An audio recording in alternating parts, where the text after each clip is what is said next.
آخر أيام الصيف. جيب دول يا ماما مثقفين. استنى نشرح لهم على الأكلة اللي نعمل لهم إياها. استنى بشوف لي على من هنا إلا مفول. اليوم رح أعملكم أطيب شوربة مفيدة، الكبار والصغار، طلاب الجامعة، طلاب المدرسة. أكيد الواحد لما بده يروح يعمل امتحان أكيد ما بده يروح ياكل أكل بيتعبى البطن تتسكر الدماغ. أكيد لا، كنت تاكلوا شي خفيف لطيف، شو ناكل مخلة ما أروح. شي ناعم. أنت غير شكل. آسف على الماعدة. الشوربة اسمها الفصول الأربعة. نزل نزل أفرجيهم المكونات. آسف على الماعدة. شوفوا لي المكونات، لوحة فنية. رز، عدس أسود، برغل، عدس أحمر. ونزل. هلا بنغسلهم وبنحطهم على النار.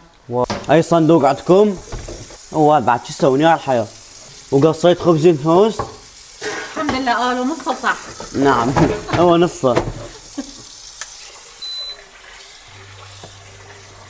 هو من وحدة يابا عم يلا ذكي هذا مو؟ آسف على الموعدة مثلك. ما وحلي. بنحطها على النار وبنغطيها لوقت ما تستوي. خلي مكعب ماجي. راح خلصه حاج تاكل. جيب معلقتين كمون، معلقتين هيك كبار. شو فلفل؟ فلفل ناعم احمر. وهلا فورا بنشيلها على الخلاط. خلاط ما مثقفين وخليها لنا هنا.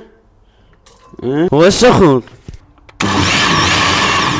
هسه كملته بس باع باع باع باع باع باع باع ونزل بالجريمة ما مثقفين. باع باع باع. هيك لازم يكون القوام. شوية كركم عشان اللون. لا اوقفي. كلكم نص خامسة. وننزل الملح.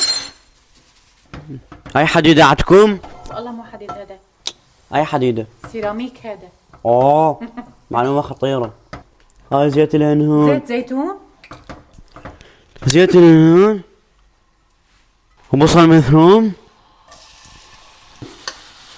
كله دبل. شوف باع حركة حبيبي. عمي بو علي بو فوق الذباب مو حرام ذبين. هاي حركة الأمهات.